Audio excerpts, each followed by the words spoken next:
been engaged to my fiance Mark for about 8 months now, and we're planning our wedding for next spring. It's been an exciting time, but also kind of overwhelming, especially with family dynamics, budget stress, and the million little details that come with planning a wedding.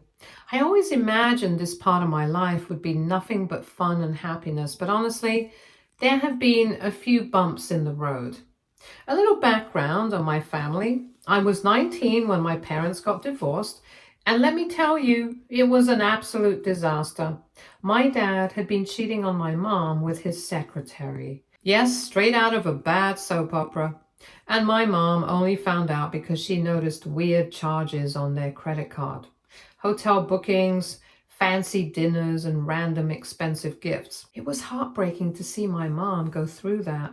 The divorce dragged on for almost 2 years because my dad was trying to hide assets, and my mom had to fight tooth and nail just to get what she was owed. It was exhausting for everyone, but especially for her. Eventually, my mom started rebuilding her life. About a year after the divorce was finalized, she met Jim. He was kind and patient, the complete opposite of my dad, and it made me really happy to see her with someone who actually treated her well. Jim has a daughter, Sophia, who's 24, and ever since my mom and Jim got married last year, she's been trying hard to build a strong relationship with her. I can tell it means a lot to my mom to have a close bond with her new stepdaughter, and I totally get it. After everything she's been through, she just wants a happy, stable family again. When Mark and I got engaged, we jumped right into wedding planning. We didn't want anything over the top, but we still wanted it to be special. We found this gorgeous historic venue about an hour outside the city, which felt perfect because it's actually where we had our first date. The only downside, the total cost was around $35,000. Not exactly cheap. We had been saving up and both of our families had offered to help out, so we figured we could make it work. Then came the tough conversation with my mom. I asked if she'd be able to contribute anything, and that's when things got emotional. She broke down in tears and told me she was still trying to recover financially from the divorce, between legal fees and trying to rebuild her savings and focusing on her retirement fund. She just didn't have a lot to spare. She apologized over and over and saying that she wished she could do more, but all she could afford was about $1,000. It was hard to see her so upset, and while I was a little disappointed at first, I completely understood. Divorce is brutal, and I would never want my mom to put herself in a tough spot just to help us out. Mark and I talked it over, and we decided to adjust our plans. We found a smaller venue, cut down our guest list a bit, and started getting creative with DIY decorations to save money. Honestly, in a way, it brought us even closer. There's something kind of special about putting together centerpieces and designing invitations with your partner. Thankfully, Mark's parents were incredibly generous and offered to cover about 40% of the new wedding cost, which took a huge weight off our shoulders. It's funny how things work out. Even though we had to scale back, I think our wedding is going to feel even more meaningful because of all the love and effort we're putting into it. And at the end of the day, it's not about how much money we spend, but about celebrating with the people who matter most. But then last night happened, and honestly, I still can't wrap my head around it. I was casually scrolling through Instagram before bed, just trying to unwind, when I saw a post from Sophia. It wasn't just any post, it was an entire slideshow of professional photos from her engagement, and not just any engagement. This was straight out of a fairy tale on a luxury cruise. Her caption read, "Still in shock.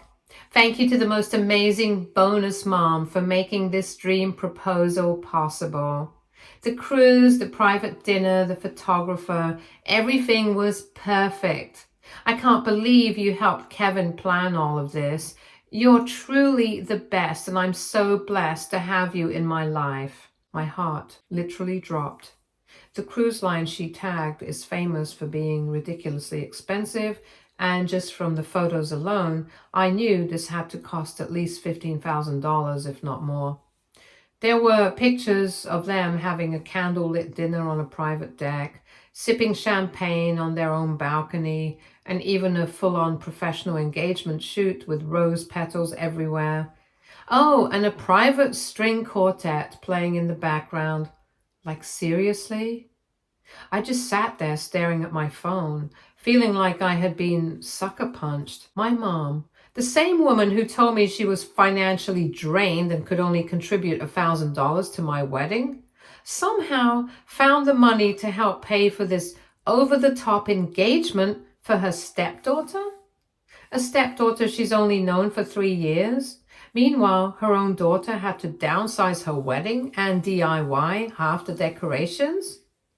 I barely slept that night. I just kept replaying the conversation I had with my mom when she told me she couldn't help. The way she cried and apologized, making it seem like she was barely scraping by. And now this? I felt betrayed, hurt, and honestly, like I wasn't even a priority in her life anymore. By morning, I was still fuming, so I called her. I didn't hold back. I told her exactly how I felt. I told her it was crystal clear that she had chosen her new family over me. And if that's how she felt, then maybe she shouldn't even bother coming to my budget wedding.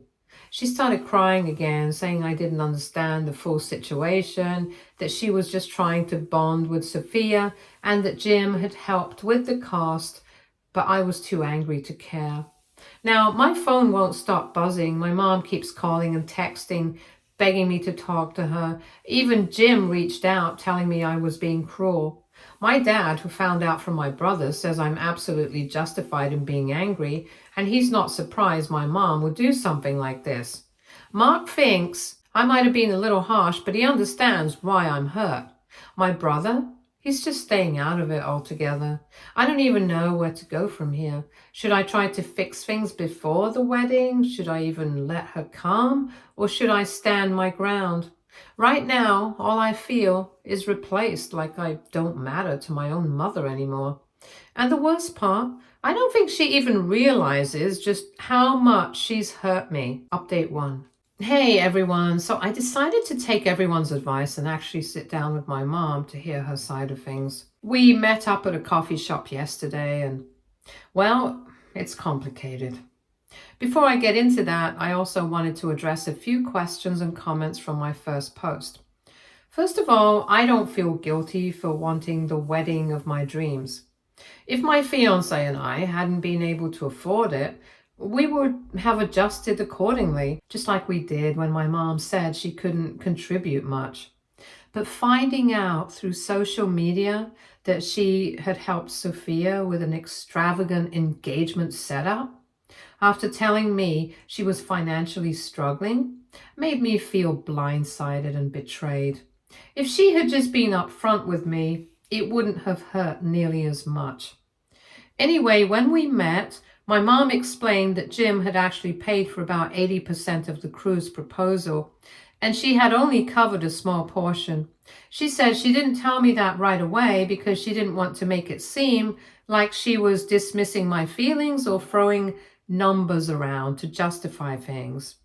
She also admitted that she should have communicated better and understood why I felt hurt. Then she told me something I had no idea about. Apparently, Sophia had been struggling with severe anxiety and depression, especially since her mom passed away 5 years ago. My mom said she's been trying really hard to be there for Sophia, to help her feel supported and loved. The whole engagement surprise was a way for her to show Sophia that she truly cared and wanted to be part of her life. She even told me she's been going to family therapy with Sophia for the past year to try and build trust and help her heal. Hearing all of this left me feeling conflicted. I still felt hurt, but now I also felt guilty for not knowing what Sophia had been going through. At the same time, it didn't change the fact that I felt pushed aside. My mom even offered to show me her bank statements to prove she wasn't lying about her financial situation, but I told her that wasn't necessary. Then she went as far as offering to take out a loan to help with my wedding, which I immediately shut down. I don't want her going into debt over this. But our conversation didn't stop there. I told her this wasn't just about money. It was about how I felt like she was always putting Sophia first, like she was bending over backwards to make her feel special while barely acknowledging me. I brought up specific examples, how she forgot my birthday last year, how she barely acknowledged my promotion at work when I had worked so hard for it, and how she constantly celebrated Sophia with grand gestures but didn't seem to have the same enthusiasm when it came to me. She listened, and for the first time in a long time, I felt like she really heard me. She apologized, genuinely apologized, and said she never meant to make me feel that way. She told me she's been so focused on making Sophia feel secure in her new family that she didn't realize she was unintentionally making me feel left out. She said she wanted to do better and asked what she could do to fix things between us. At first, she got defensive, insisting that I was wrong and that she loved me just as much as she loved Sophia. But when I started listing specific examples, things she had done for Sophia that she never did for me, she just sat there silent, and honestly, that silence spoke louder than anything she could have said. It was like she suddenly realized how much she had neglected me, and she had no way to justify it. The more I thought about it, the more it didn't sit right with me. Over the past year, I had noticed my mom constantly going out of her way to impress Sophia. She knew all the little details, her favorite coffee order, the exact shade of lipstick she liked, the places she dreamed of traveling to, but when it came to me, she forgot my birthday last year and only realized when I sent her a passive-aggressive "thanks for the birthday wishes" text later that night. She called me sobbing, saying she was just so overwhelmed with everything going on. But honestly, the damage was already done. How do you forget your own daughter's birthday? And it's not just the little things. My mom never misses any of Sophia's big moments. She's always there, front and center for every milestone. Her graduation, birthdays, job promotions. She throws parties, buys thoughtful gifts, and makes big gestures. But when it comes to my milestones, it's a completely different story. When I graduated college, she showed up late and left early. When I got my first big promotion at work, she barely even acknowledged it. But when Sophia landed her first job, my mom threw her a huge celebration with decorations, catered food, and a toast about how proud she was. I finally told her all of this. I laid it all out, and for the first time, I saw a shift in her expression.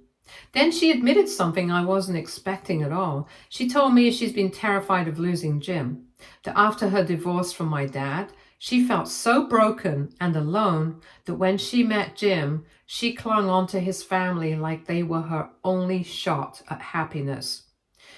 She felt like if she didn't give her all to Sophia, she might never truly belong in Jim's world. That if she wasn't the perfect stepmother, Jim might start resenting her. I didn't know how to react to that. Part of me understood. Divorce is devastating, and she went through absolute hell with my dad. But another part of me was just so angry. Just because she was afraid of losing Jim didn't mean that she had to push me aside.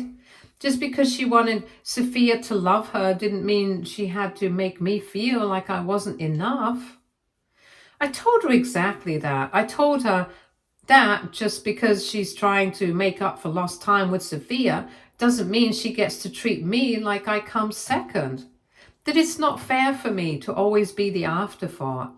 She started crying again, telling me she never meant to hurt me. She said she always saw me as strong and independent, as someone who didn't need her as much. That she assumed I was fine because I never asked for extra attention or support. And honestly, that part really hit me because I realized that's how it's always been. She's always seen me as the strong one, the one who doesn't need reassurance, the one who doesn't need extra care. But just because I don't break down in front of her doesn't mean I don't feel pain. Just because I don't ask for attention doesn't mean I don't want it. We ended the conversation on a tense but somewhat hopeful note. She asked if she could still come to my wedding, and I told her I needed time to think about it. She promised she would try to do better, but I don't know if I believe her yet. I left the coffee shop feeling completely drained. Part of me wants to just forgive her and move on, to pretend everything is okay and go back to how things were. But another part of me is still hurt, so angry. I don't know what to do next. I don't know if our relationship will ever truly feel the same again. Update 2. Hi, things have taken a completely unexpected turn. Sophia actually reached out to me directly, which has never happened before. I was surprised when I saw her name pop up in my inbox.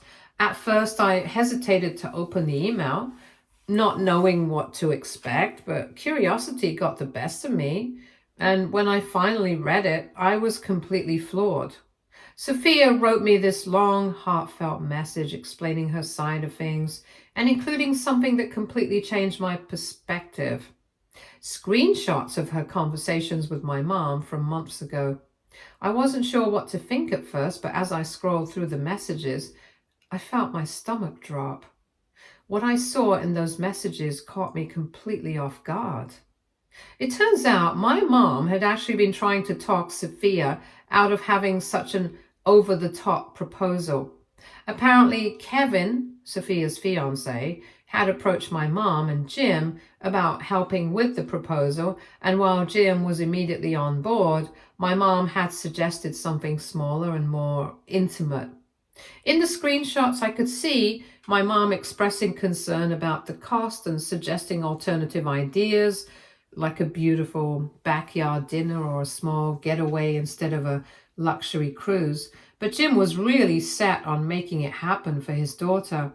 He kept insisting that Sophia had been through a lot and deserved something extravagant. Eventually, my mom agreed to contribute what she could, $3,000, which is still more than she offered for my wedding, but nowhere near the $15,000 plus I had originally assumed. Jim covered the rest because he wanted to go all out for Sophia. And my mom didn't want to create tension in their new marriage by refusing to be involved. Reading those messages made me realize that I had completely misunderstood the situation. My mom hadn't been favoring Sophia over me out of neglect or preference. She had been stuck in a tough spot, trying to keep peace in her new marriage while still looking out for me in her own way. She hadn't outright told me about all of this, probably because she knew how upset I was and she didn't want to make excuses, but seeing the proof in black and white made me feel terrible. I had jumped to conclusions without knowing the full picture, and I might have seriously hurt my relationship with my mom because of it. Sophia's email itself was actually really sweet. She apologized for not being more mindful with her social media posts, admitting that she didn't consider how it might come across to me. She also went out of her way to say she never wanted to make me feel like I was being replaced, and even offered to help with my wedding planning and DIY projects to make up for it. I was completely caught off guard by that. I had always thought of Sophia as distant, maybe even a little self-absorbed, but this email made me see her in a different light. She wasn't trying to rub anything in my face. She was just excited and had no idea how it would affect me. I sat with the email for hours, rereading the messages between her and my mom, and I started to see things in a completely different light. I still feel hurt that my mom didn't put the same effort into my wedding, and that's something I'll need time to work through. But now I understand that she was in a really difficult position, trying to keep peace in her new marriage, balance her loyalty to me, and navigate a blended family where she felt a lot of pressure. In doing so, she ended up hurting me without meaning to. And I can see now that she never intended to favor Sophia over me. I don't know exactly what my next step is, but I do know that I need to talk to my mom again. This time, with all the facts in front of me and with a clearer mind. I don't want to let this fester and turn into something irreparable. Eventually, I replied to Sophia, thanking her for reaching out and being so open about everything. I also apologized for my initial reaction and told her I truly appreciated her offering to help with my wedding. She responded warmly and suggested we meet up in person to talk things through and clear the air. Meanwhile, my phone has been lighting up with texts from my mom. She's been messaging me nonstop saying she really wants to talk now that I have more of the full story.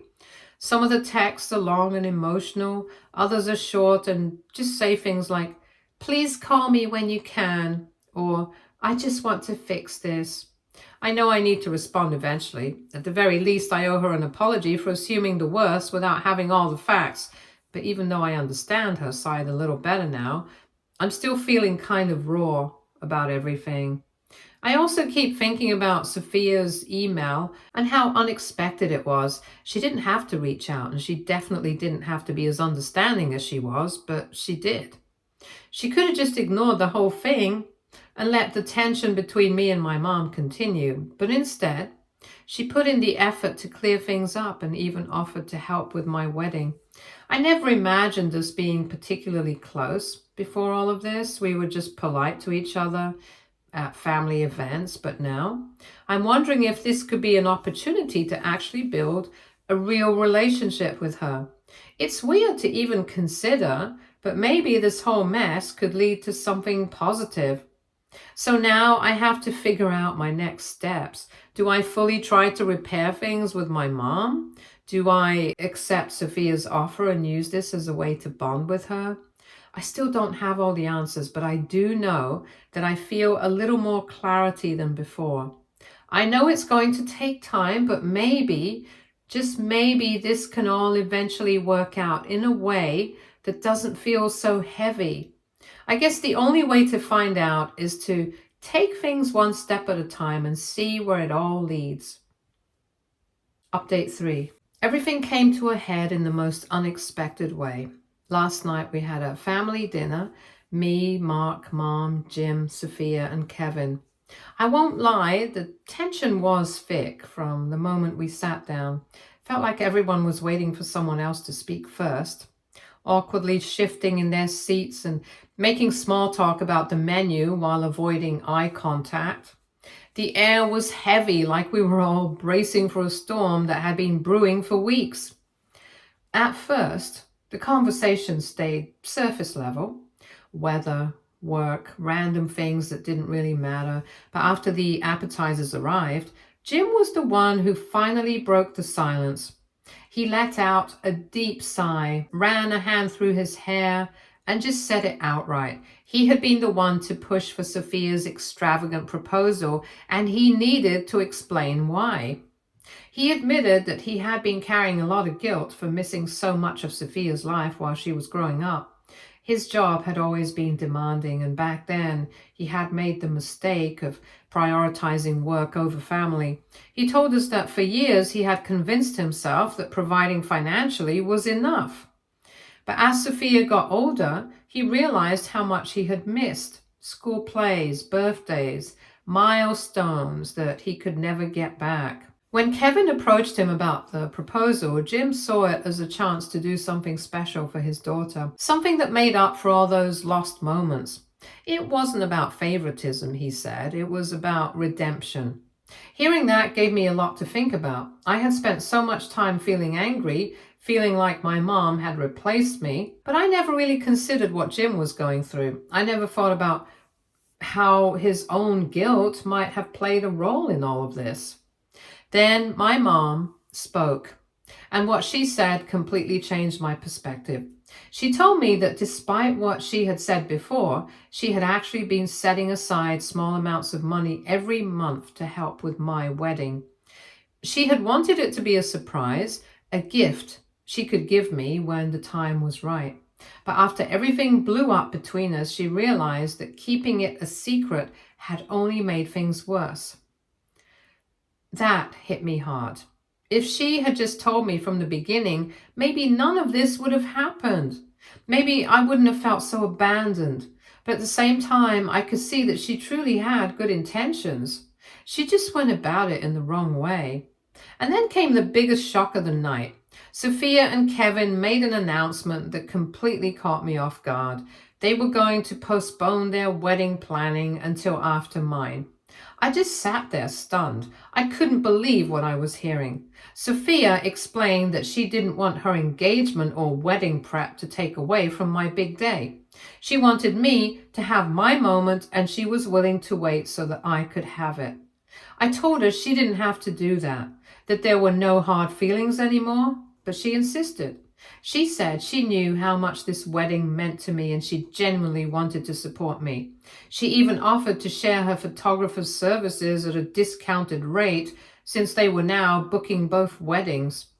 That gesture alone nearly brought me to tears. After everything we had been through, I never expected this level of kindness from her. At that point, my mom completely broke down. Through her tears, she admitted something that none of us had known. She had been seeing a therapist. She said she had been struggling with guilt over the divorce and the fear of failing as a mother again in this new blended family. She confessed that she had been terrified of rejection, and that's why she sometimes overcompensated with Sophia. She said she took my love for granted because in her mind, I would always be there because I was her daughter, and our bond felt unshakable to her. That was a gut punch. I had spent so long believing that she had chosen Sophia over me, when in reality she was just scared. Scared of losing the new life she had built, scared of repeating past mistakes, scared that if she didn't give her all to this new family, she would be left with nothing. And while that didn't excuse how she had made me feel, it did explain a lot. We ended up staying at the restaurant until closing, just talking. For the first time in years, we had an open, honest conversation. No avoiding tough topics, no brushing things under the rug. There were tears, apologies, and even moments of laughter. It was messy and emotional, but it was also healing. Mark and Kevin, who had never really interacted much before, ended up bonding over their shared experiences with complicated family dynamics. They talked about the challenges of navigating relationships, the pressures of balancing old and new family ties, and how difficult it can be to feel like you're constantly walking on eggshells. And meanwhile, Jim, who had been so defensive at first, sincerely apologized. He admitted that he could have handled things differently and that he regretted letting it escalate the way it did. Then this morning I woke up to something that completely shocked me. Sophia had deleted her original engagement post. In its place, she shared a much more heartfelt announcement, focusing on her and Kevin's love story rather than the extravagant details of the proposal. And on top of that, she had also posted a picture from last night, one of all of us together smiling, captioned with something about feeling lucky to have such a wonderful blended family. I wasn't expecting that at all, and it made me realize that she had really been listening. She had heard me, understood where I was coming from, and was making an effort to make things right. As for my mom and me, we made plans to go wedding dress shopping next weekend, just the two of us. No distractions, no tension, just some much needed mother-daughter time. She's still not in a position to contribute much financially, but honestly, that doesn't even matter anymore. She's offered to help with DIY decorations, planning, and all the little details, and that means just as much, if not more. More than anything, we've both agreed to work on our communication, to stop assuming things about each other and actually talk about our feelings before they turn into resentment. I now realize that I've learned some really tough but valuable lessons through all of this about assumptions, communication, and the complicated reality of blended families. It's easy to jump to conclusions when emotions are high, but sometimes what looks like betrayal on the surface is really just people trying their best in difficult situations. I'm still processing everything, and I know things won't magically be perfect overnight, but for the first time in a long time, I feel hopeful. So I guess this is how the story ends. Not with the drama I originally imagined, but with understanding, growth, and stronger relationships. My wedding might not be as extravagant as that cruise proposal, but honestly, that doesn't bother me anymore. Because at the end of the day, the best moments in life aren't about how big or flashy they are. They're about the people who stand by you, the lessons you learn, and the love you choose to hold on to. Stay tuned for more stories from Argo relationships.